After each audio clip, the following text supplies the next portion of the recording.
Now, the most extreme Republican governors and state legislatures have taken the court's decision as a green light to impose some of the harshest and most restrictive laws seen in this country in a long time. These are the laws that not only put women's lives at risk, these are the laws that will cost lives.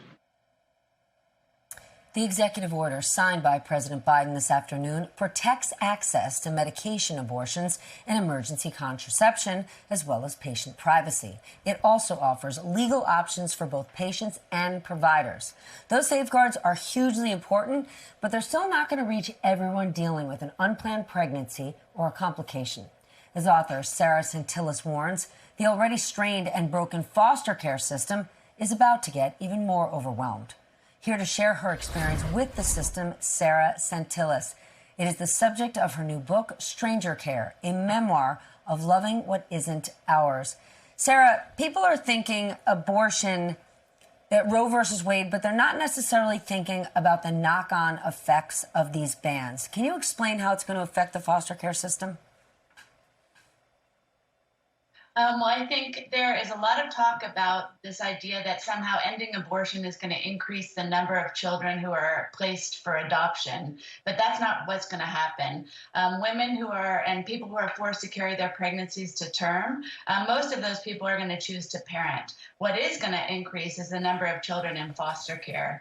I think I'm a licensed foster parent, and in my training, I was told that the child welfare system prioritizes children. And I know that there's a ton of amazing and skilled social workers across the country that work hard to try to support kids and families. But in my experience, trying to care for a child in foster care and her mother who was trapped in that system as well, that rhetoric isn't true. We're not a country that prioritizes families and children.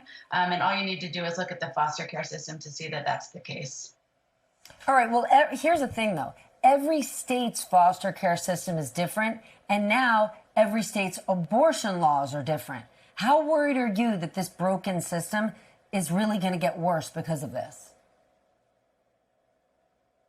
I'm really worried. I mean, I'm most worried about the fact that this is really going to affect kids and families. I'm afraid that the end of access to abortion is going to swell the already overburdened foster care system. On any given day in the United States, there's over 500,000 or nearly 500,000 children in foster care. 1 in 3 children will interact with Child Protective Services before they turn 18.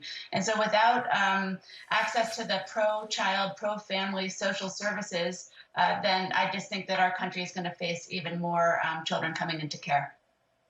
Here's what's on my mind. Many of these states that are banning abortions already have very minimum social safety nets. What kind of support system should these states provide if they're going to force people to give birth?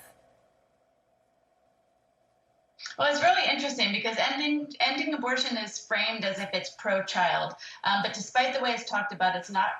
Forcing someone to carry a pregnancy to term is not at all pro-child, and it's not pro-family. What is pro-child and pro-family is to create policies that keep children safe. And you can think there's this long list of policies like access to universal health care, preschool, child care, living wage, affordable housing, DACA, good treatment of asylum seekers, mental health services. I could go on and on and on. And the reason I could go on is because we don't really care about kids in our country. If we cared about children, our towns, our cities, our communities, our policies would look very different.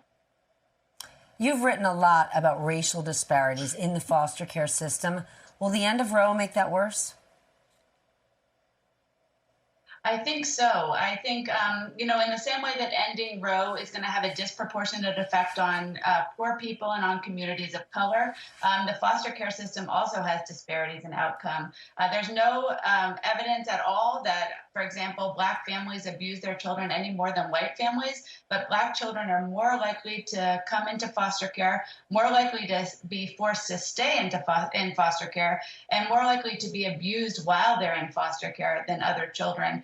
So I'm really concerned about the increase in children entering foster care is also going to increase the racism that happens there and the disproportionality that happens to children there as well. Sarah, you sounding the alarm is hugely important. People don't necessarily realize all the complications associated with a move like this. Sarah Santillas, thank you for your work. Thank you for your book. We look forward to reading it.